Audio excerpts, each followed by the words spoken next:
यरमूक में रोमियों को शिकस्त देने की अगली सुबह जब मुसलमान शुहादा को दफन कर रहे थे और माले गनीमत इकट्ठा कर रहे थे, हजरत खालिद बिन वलीद अपने घुड़सवार दस्ते को लेकर रूमी सिपा सालार वहान के ताक़ुब में निकले। वहान के वहमो गुमान में भी ना था कि इतनी खूनरेज और थका देने वाली जंग के बाद कोई इसका पीछा भी कर सकता है।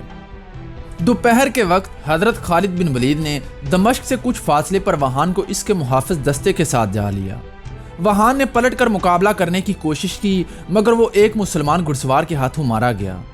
वहान की मौत के बाद इसका दस्ता दो हिस्सों में तकसीम होकर शमाल और मगरब की तरफ भाग गया। हजरत खालिद बिन वलीद अपने दस्ते के साथ दमश्क पहुंचे। वहां के शहरियों ने शहर से बाहर निकलकर इनका इस्तकबाल किया। अगले दिन वो अपने दस्ते के साथ दोबारा यरमूक में आ गए और इस्लामी लश्कर में शामिल हो गए। दूसरी जानब जब हरकल को यरमूक में रोमियों की शिकस्त की खबर मिली तो इसकी हिम्मत भी जवाब दे गई। वो समझ चुका था कि शाम अब इसके हाथों से निकल चुका है। अब मुसलमान किसी भी वक्त अंताकिया पर हमला कर सकते हैं। लिहाजा उसने अंताकिया से कुस्तुनतुनिया की तरफ कूच किया। कुछ मुअर्रिखीन के मुताबिक हरकल समंदरी रास्ते कुस्तुनतुनिया की तरफ रवाना हुआ और कुछ मुअर्रिखीन के मुताबिक हरकल को पानी से डर लगता था, लिहाजा वो खुश्की के रास्ते कुस्तुनतुनिया की तरफ रवाना हुआ। हरकल ने शाम से निकलते हुए पीछे मुड़कर देखा और आह लेकर कहा, शाम तुझ पर सलामती हो, तुम अब मेरे दुश्मन के हो। मैं कितनी खूबसूरत जमीन दुश्मन के हवाले करके जा रहा हूँ। यरमूक की लड़ाई के बाद रोमियों की तो कमर टूट ही चुकी थी, मगर मुसलमान भी लड़ने के काबिल नहीं रहे थे। शुहादा के अलावा शदीद जख्मियों की तादाद भी बेशुमार थी। शायद ही कोई ऐसा मुसलमान सिपाही हो जो यरमूक की जंग में जख्मी ना हुआ हो। इस थका देने वाली जंग के बाद इस्लामी लश्कर को आराम की भी सख्त ज़रूरत थी। लिहाजा हजरत अबू उबैदा ने 1 माह तक जाबिया के इलाके में क़याम किया। इस 1 माह के अरसे में जख्मी भी लड़ने के काबिल हो चुके थे। अब मुसलमानों के सामने 2 अहम मकामात थे जो अभी तक रोमियों के कब्जे में थे। इन्हें फतह करना इंतहाई ज़रूरी था। एक तो यरूशलेम था जो मुसलमानों और ईसाइयों दोनों के लिए ही मुकद्दस जगह थी। दूसरा कैसरिया का शहर था जो रोमियों की अहम बंदरगाह थी, जहां एक बड़ी रोमी फौज मौजूद थी और रोमी समंदरी रास्ते से मजीद कुमक लेकर मुसलमानों पर हमला भी कर सकते थे। अक्टूबर 636 ईस्वी के अवाइल में हजरत अबू उबैदा ने अपने तमाम सालारों को इकट्ठा किया ताकि इनसे मशवरा किया जा सके कि किस शहर को पहले लिया जाए, लेकिन तमाम सालार किसी एक फैसले पर मुत्तफिक नहीं हो पा रहे थे। लिहाजा हजरत अबू उबैदा ने खलीफा हजरत उमर फारूक रजी अल्लाह ताला अन्हो से राय ली कि पहले किस शहर को फतह किया जाए। हजरत उमर फारूक रजी अल्लाह ताला अन्हो ने यरूशलेम का मुहासरा करने का हुक्म दिया। इसके बाद मुसलमानों ने जाबिया से यरूशलेम की तरफ पेशकदमी की और नवंबर के शुरू में मुसलमानों ने यरूशलेम का मुहासरा कर लिया। 4 महीनों तक मुहासरा बगैर किसी वक्फे के जारी रहा। 4 महीनों के बाद यरूशलेम के पादरी सोफ्रोनेस ने हथियार डालने और जिजिया देने की पेशकश की, मगर उसने ये शर्त भी रखी कि वो सिर्फ इस सूरत में शहर मुसलमानों के हवाले करेंगे अगर मुसलमानों का खलीफा खुद आकर इनके साथ मुआहिदा करे। मशहूर पाकिस्तानी मुअर्रिख आगा इब्राहिम अकरम ने अपनी किताब खालिद बिन वलीद अल्लाह की तलवार में तबरी, वाकदी और इब्न तीमिया का हवाला देकर लिखा है कि जब मुसलमानों को पादरी की इस शर्त का पता चला तो हजरत शुरहबील बिन हसना ने मशवरा दिया कि खालिद बिन वलीद की शक्ल भी खलीफा हजरत उमर फारूक रजी अल्लाह ताला अन्हो से मिलती जुलती है। हम खलीफा हजरत उमर फारूक रजी अल्लाह ताला अन्हो की जगह खालिद बिन वलीद को मुआहिदे के लिए भेज देते हैं, क्योंकि यरूशलेम के लोगों ने खलीफा को नहीं देखा, उन्होंने सिर्फ उनका नाम सुन रखा है।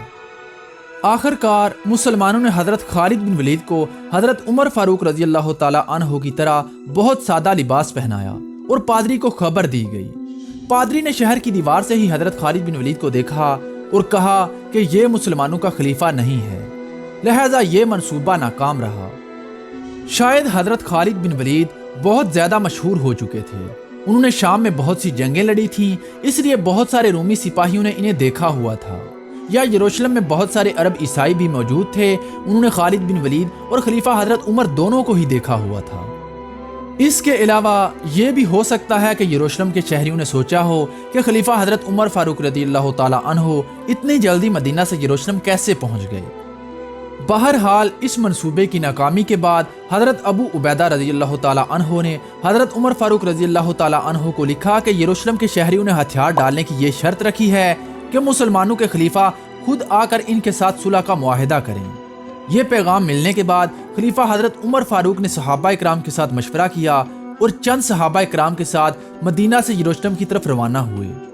दूसरी जानब हज़रत अबू उबैदा, हज़रत खालिद बिन वलीद और हज़रत यजीद बिन अबी सुफियान ने हज़रत अमर बिन आस को यरूशलेम में छोड़ा और ख़ुद वो खलीफा हज़रत उमर के इस्तकबाल के लिए जाबिया की तरफ रवाना हुए। खलीफा हज़रत उमर फारूक रज़ी अल्लाह ताला अन्हो सबसे पहले जाबिया पहुँचे। वहाँ पर हज़रत अबू उबैदा, हज़रत खालिद बिन वलीद और हज़रत यजीद बिन अबी सुफियान अपने मुहाफिजों के साथ इनके इस्तकबाल के लिए पहले से मौजूद थे। हज़रत खालिद बिन वलीद और हज़रत यजीद बिन अबी सुफियान ने बहुत कीमती लिबास पहन रखे थे। खलीफा हज़रत उमर फारूक रज़ी अल्लाह ताला अन्हो ने जैसे ही इन्हें देखा वो अपने घोड़े से उतरे और ज़मीन से कंकरियाँ उठाकर गुस्से से हज़रत खालिद बिन वलीद और यजीद बिन अबी सुफियान की तरफ फेंकी और कहा कि शर्म करो, तुम मुझे इस अंदाज में सलाम करते हो। 2 साल पहले तक तुम्हें कभी पेट भर के खाना नहीं मिला करता था। मालो दौलत की फरमानी ने तुम्हारा क्या हाल कर दिया है। खुदा की कसम, अगर 200 साल की खुशहाली के बाद भी तुम ऐसा करते तो मैं तुम्हें बरतरफ करके तुम्हारी जगह किसी और को मुकर्रर कर देता। हज़रत उमर फारूक रज़ी अल्लाह ताला अन्हो खुद बिल्कुल सादा लिबास में मलबूस थे, जैसा कि वो आप सल्लल्लाहु अलैहि वसल्लम के ज़माने में पहना करते थे। वो ऐशो इशरत और शोखी से सख्त नफरत करते थे। हज़रत खालिद बिन वलीद और यजीद बिन अबी सुफियान ने अपने कीमती लिबास खोल कर दिखाए कि वो हथियार बंद हैं और बिल्कुल सादा लिबास पहने हुए हैं। ये देखकर खलीफा हज़रत उमर फारूक रज़ी अल्लाह ताला अन्हो के चेहरे से गुस्से के आसार गायब हो गए। इसके बाद वो अपने सालारों से गले मिले और यरूशलेम की तरफ रवाना हो गए। यरूशलेम में इनकी आमद मुसलमान सिपाहियों के लिए एक अजीम लम्हा थी।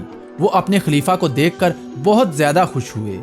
अगले दिन खलीफा हज़रत उमर फारूक रज़ी अल्लाह ताला अन्हो सहाबा इकराम की एक बड़ी जमात के साथ बैठकर बातें कर रहे थे कि असर की नमाज का वक्त हो गया।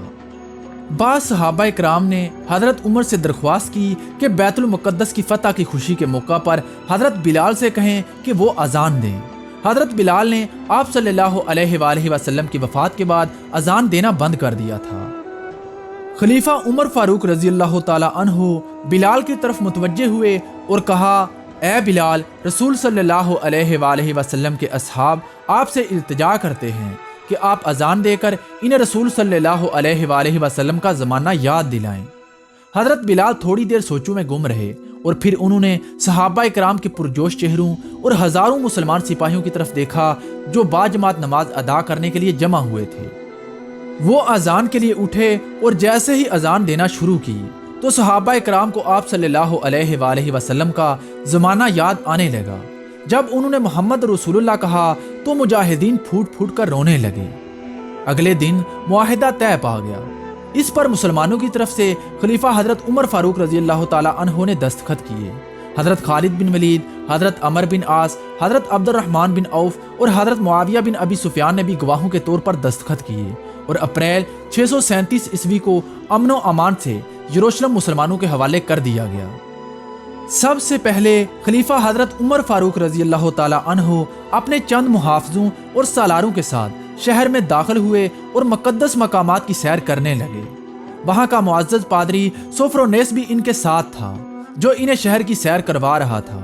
इसी दौरान ज़ोहर की नमाज का वक्त हो गया तो पादरी ने खलीफा हज़रत उमर फारूक रज़ी अल्लाह ताला अन्हो से दरख्वास्त की कि आप चर्च में नमाज अदा करें, लेकिन हज़रत उमर ने यह कहकर इनकार कर दिया कि अगर मैंने चर्च में नमाज अदा की तो मुसलमान इसे रस्म बना लेंगे।